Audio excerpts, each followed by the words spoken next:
Hello, my name is Karina and this is my perfume app. Today I want to talk about perfumes that came out between 2000 and 2010, sort of the millennial perfumes, and perfumes that I was wearing during that time, and now perfumes that I have in my collection that were from that time. I recently traveled an hour south of here to visit family who traveled an hour north where they are from, and we met at this shopping area where we could have lunch, and then we just sort of walked around and shopped. I am not like a big shopper. I'm definitely like a thrifter or an online shopper. I don't go to a lot of shopping areas to shop, so in a way I was kind of excited about it because I just don't ever do that. And while we were shopping, we went into an Abercrombie and Fitch, and I finally was able to smell Fierce, which I know is kind of an iconic fragrance from 2002, but I didn't think I'd ever smelled it, and so I was able to try it out in the store. And I was surprised because it didn't smell like what I expected. I don't know what I was expecting, but I put it on my skin and it gave me something to think about for like the next couple hours. And what I noticed about Fierce is that I think it's kind of an important fragrance. Like, it seems to be like it sort of started, it kicked something off. Like it had cardamom in it, which I noticed pretty quickly after smelling it. And I thought, oh, this is weird. Like, I'm almost getting like Killian vibes from this, like a spicy, kind of woody, sort of sweet fragrance. It had a lot of like modern smelling vetiver in it and a lot of woody notes. And I realized after smelling it for like half an hour, I'm like, okay, I know what this smells like. This smells like the mall. Like, this smells like the mall in 2002. And in 2002, I turned 28. I also moved from California to Chicago that year. And from the San Francisco Bay Area to Chicago. And I wasn't really going to the mall a lot. I don't even know if there is a mall in Chicago. I think there kind of is on the Magnificent Mile. But I remember going to the mall with a friend who she's like, let's go out to the Burbs and go to the mall. I have something I have to get. And that's probably when I first noticed Abercrombie and Fitch. Because do you remember, like, it used to look very dark in there and it was very fragrant, and there was like a loud kind of like bass kind of music coming out of there. Like, it seemed like almost like a club. But for me at 28, I remember seeing that and thinking like, my youth is over. And not in like a bad way, but I just remember thinking like, there's no way that store is trying to sell to me at 28. Like, it seems like this is very like, there is a demographic that they're going for, and it's 100% not me. I think there were people my age wearing Abercrombie and Fitch, but it was kind of like one of the first times that like I really felt that feeling. And so I think when I think of perfumes from the 2000s, 2000 to 2010, I have kind of a bias against them, and it all kind of stems from Abercrombie and Fitch, even though Abercrombie and Fitch Fierce, even though I didn't even know that until I smelled it. So let me just talk about some of these perfumes. So since I started collecting perfumes, I have picked up some that were made at that time, but I did not wear them. And when I smell them, I get that youthful, not for me feeling, but they're starting to grow on me because I feel like in my mind, I've opened my mind to perfumes, and I don't really feel like they have to match your age or whatever. The other thing is, I smelled Viva La Juicy recently at a Sam's Club, and I right away was like, oh, heck no. Like, I wanted to wash it off because it just gave me like that Jersey Shore vibe. And Viva La Juicy, I think, was a little bit, got into some hot water, didn't they? Like, for making like little girl sweatpants that said juicy on the butt or something like that. I just remember thinking like, I'm like getting too old for this, right? The other thing about the 2000 for 2010, and I'm trying not to be too self-centered because I know that's really, really boring, but that was probably like the biggest decade in my life as far as just life changes, right? I was in my late 20s to my 30s, and I had babies during that time. Well, I had my first baby during that decade. I got married during that decade. I bought a house during that decade. I also just wasn't paying attention to pop culture at all. I was working like very hard. I had a job where I was working like 50 to 60 hours a week.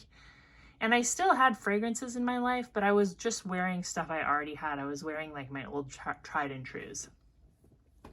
But anyway, okay, so the first one I want to talk about from this 2000 era that I currently have in my collection is Kenzo Flower.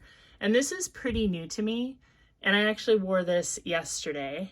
And I bought this because I thought I would like it based on like the floral and incense note.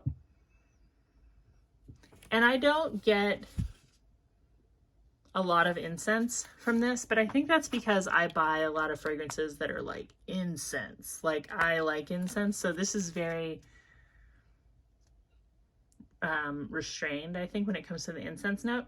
But what I did notice about this is that it has a familiar hawthorn note, and I only know that because I recently bought powdery hawthorn. I told you I've been buying these dossiers on eBay, gray market, and yeah, this is like full. This is supposed to be an inspiration from Tom Ford's Metallique, which I haven't smelled, but has always interested me because it has like a modern use of aldehydes. And I don't notice aldehydes so much in this, but I do notice hawthorn. And this is my favorite one from that dossier bunch that I bought. But I also like the hawthorn in this one. And I think this is an interesting perfume because it doesn't have patchouli. And I think if somebody was to create something like this today, they probably would put patchouli in it. But instead there's opopanax and incense and rose. But what I mostly get is rose and hawthorn. And hawthorn's an interesting note because when you read about hawthorn, it's like, it seems like it would stink, but then somehow almond also. I think it's like a sickly, sweet almond smell that some people think smells like rot. If you've ever smelled like a dead animal, sometimes a dead animal will have like a weird sweet fragrance. It's like, but it's not sweet in a good way. It's like, you just know like, oh, something's dead over there. But there's like a sweetness to it. And that's what some people say hawthorn smells like. What I get is like a really powdery almond. Anyway, I'm enjoying this from 2000, right? And I'm glad to have it in my collection. I'm definitely gonna wear it. And I could see how it might have been like kind of groundbreaking at the time, but now it just kind of smells like, yeah, you know, like a floral with some interesting powdery notes. So this was created by Alberto Morat, and he also created Pleasures by Estée Lauder. I have this vintage Pleasures, and Pleasures doesn't have anything powdery in it. It's just a very, very fresh floral, and I like it, and I like this, and I can kind of see how the same perfumer made this. I think I want to buy more fragrances by Alberto. Anyway, I'm gonna look for up more of his fragrances, and they're definitely gonna be on my list because I like florals, and I like the way he does florals. I like the very fresh, and I like the sort of interesting powdery incensey floral too. The next fragrance that I have to talk about from that time is new to me as well. This is Burberry Brit, and this is the EDP, and I've worn this a few times since I got it. I got it in that lot that I bought on Shop Goodwill and then picked up at the Goodwill outlet. This is, I smell like a lot of almond and tonka in here. In fact, I feel like I could compare this to like Tom Ford Lost Cherry, but I don't see that anybody does that. But it's very almondy and sweet. I actually like this a good amount. Like I like this. I'm surprised because I feel like people kind of don't act like it's very good. But yeah, I'm happy to have this. And this one is from 2003. Another one that I don't have in my collection anymore, but I did buy actually at the time was Coco Mademoiselle. I did buy that in 2001, I actually got rid of it maybe like 10 years ago because I just never really liked it. I never really wore it. There was something about it that I just didn't care for. Like there's a note in there that I don't like, and it's not patchouli. I promise you, I really like patchouli. But that came out in 2001, and I would say that that probably changed the game for fragrances because of the patchouli. Like it was very floral plus patchouli, and this one doesn't have it, the Kenzo. The next one that I have, oh, Jlo Glow. Okay, so Jlo Glow is from 2002. It's a very popular celebrity fragrance, but ever since I realized why I liked it, I've been kind of, I don't know, like I've just been kind of like, oh, because I think that this smells almost exactly like Rain from the Body Shop.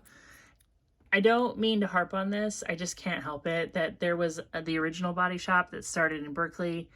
The woman who started the Body Shop in the UK, she actually went to San Francisco, bought a bunch of their products, took it home and opened the store, just a copycat store. And then in like the 90s at some point, she came back, offered the Body Shop owners like $3 million to change the name, and then she went big with it, right? Like there was franchises. I think she had like an MLM at some point. But when I'm talking about the Body Shop, I'm talking about the San Francisco Bay Area opened on Telegraph Avenue Body Shop. Anyway, this Jlo Glow smells a lot like the Rain scent from there. And I'm buying it now from a lady called Perfectly Sensible. She is remaking original Body Shop fragrances. She was friends with the family. Her daughter worked there. And that is how she has like the original formulas, which were being made in a lab also in the Bay Area. But anyway, this Rain scent and Jlo Glow are almost identical. Now, I'm going to show you a fragrance that I wore from I think the late 90s. This is what I have left of it. And what's really sad about it, and the reason why I keep this, and the reason why I won't use that last little drop, is because I have no idea what this is. I know I bought it at Bodytime. Body Shop in the Bay Area was renamed to Bodytime. I still have a bunch of their stuff. They're closed now. So this one, and this is kind of a plea for help. Did you work at Bodytime in the San Francisco Bay Area? And this either came from the Rockridge store or the Walnut Creek store. This was called Michelle, and Michelle was somebody who worked there, and like they just had this little display of perfumes made by the employees, because one of the services they offered was you could make your own perfume at Bodytime. So this one was called Michelle. It's such a good perfume. It smells like a stick of chalk. I actually contacted the woman at Perfectly Sensible because she said that her daughters worked at Bodytime in Rockridge, and I was like, maybe you have this formula, but like this was made by an employee. It was called Michelle, and she wrote me back and said like, I don't know what that is. Sorry, like I can't help you. But anyway, do you know any perfumes that smell like chalk? This might be amber. This might be a really dusty amber with like violet or something in it. I love this so much. I wore this, throughout the 2000 to 2010 decade, and I really wish I knew what it was. And I'm just, if there's just some chance that you worked there, or you know somebody, or you bought this, or you've seen it, or you know what I'm talking about, or you can just give me a perfume that really smells like maybe like chalk and violets. I don't know, amber and violets. I really want to know. I also was going to show you these labels. I don't scrub them off because I just am worried that I'm going to wreck them. But this is like a patchouli from Bodytime. And this is like, when I'm thinking of patchouli, this is what I think of. I mean, this is like head shop, sticky. It's like almost like medicinal, dirty patchouli. And this is like my favorite kind. A lot of patchouli now smells very green and minty and like friendly. This one doesn't. This one, like, you know, you'll be that person that smells like hairy armpits and bongo drums, you know, but I'm into it. I love it. A couple more that I have from there. Amber Essence. These are all what I was wearing. That's why I'm showing these. I wasn't wearing these. I was wearing these. This is Amber Essence, and this is like the dustiest smelling amber. This is a really good library book scent. And also what I think of when I think of amber is just kind of like a dusty, kind of caramelized dust smell. I don't know how else to describe it, but I really, really like it. I actually put this on today because, I don't know, like, it's fun to go back through perfumes, I think. That's why I make these kind of like not new fragrance videos, because you might have like a lot of this stuff and you might forget about it, and then you smell it like with a new nose, and it's pretty great. This is Egyptian Musk. I think this is the second or third bottle I bought from them, and I just kind of like, I guess I stopped wearing it because I haven't really used it. Look how thick these are. I mean, this is good too. This is like a really good Egyptian Musk. And they've had this for a long time. I think there's some confusion of like the origin of these fragrances, but this was always at the Body Shop. I mean, from the early 90s when I started going there. And this is a really nice creamy musk, very sweet. As far as musk goes, this is not animalic at all. This is more like, I don't know, like almost like a sweet ambery smell. All right, what else did I want to talk about? Oh, SJP Lovely. A lot of people know this fragrance. This one came out in 2005, and I'm actually really surprised that I wasn't aware of this. So when I moved to Chicago, I moved there alone. I moved there kind of suddenly. I took a job transfer actually, and they asked me to move, like, I think when they asked me to move, they said, can you start working in like 12 days? So it was a pretty big move. And one thing that I had with me was like like the season 1 and season 2 DVD set of Sex and the City. And I mean, it's kind of embarrassing to admit, but that kind of became like those were like my friends for like a little while, because I moved to like a big city and I knew nobody. But I don't know why, like, I never became aware of this fragrance, because I feel like I would have bought it just based on my love for Carrie Bradshaw. Anyway, this is like a nice musky lavender. The lavender is really toned down. It's not like a shaving cream lavender. It's mostly musky. It smells very airy, kind of papery. And yeah, I'm glad to have this in my collection now. I had no knowledge of it in 2005 whatsoever. Another I do have a couple fragrances that I wore.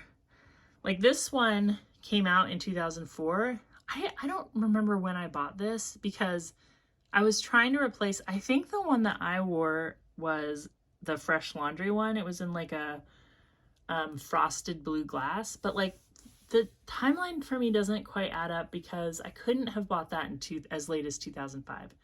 I had to have bought it no later than 2004. So maybe it just came out a little bit early. The frosted blue glass one, which I think is called Fresh Laundry, but it didn't really smell, I don't know. This doesn't smell like the one I wore. And I don't know when I bought this, but it had a lot of lime. It was very, very fresh. It might be this one actually. Maybe it was Clean Ultimate. I feel like it was kind of expensive back then. Anyway, I have this now, and it's actually just in my like put away box because I don't ever care for it. Another one that I wore, this is my second bottle of this. I think I just rebought it. It might even be my third. But I wore this one in the early 2000s. I don't know when this came out. It doesn't say on Fragrantica. But these Demeter fragrances, it's by the perfumer that now runs CB I Hate Perfume. But he sold this company. And I feel like this isn't exactly what I remember. This has notes of gin, like watery notes, and lime. It's supposed to be a gin and tonic. This was really good back in the day. I used to get a lot of compliments on this one. Did you wear this one? Did you wear any Demeter fragrances? I think they were sold at Whole Foods. And they were more like independent than now. I don't know who owns them, but it's not the same person. The next one that I wanted to talk about is Fantasy, which I've really come around to. I've worn this one quite a bit, actually. And this came out in 2005. And it's so sweet. Like, this is so outside of what I wore for a long, long time. But it's really grown on me. It's fun to kind of go back to like this whole decade where I just didn't buy really any new perfumes and learn that I really like them. Very sweet, cupcakey fruit. Super energized. This is not like for like, let's stay home and read old books. This is definitely like, let's go do something. I love it. And then this I just got by, I bought this one in a lot as well. This Chanel Chance, which I believe came out 1 year after Mademoiselle. Yeah, 2002. And I'm kind of glad to have it because it does remind me of Mademoiselle. It even has like the thing in it I don't like, which I don't know what it is. It's like a weird, floral. It's like it smells like dead flowers. And Mademoiselle had that too. But I think I've come around to it a little bit. I wish I still had my bottle. Yeah, there's like fruit in here and some patchouli, but also dead flowers. Like I just can't, kind of like hot breath too. Humid. Well, that's what I thought of Coco Mademoiselle. Like I just thought it smelled too much like hot breath.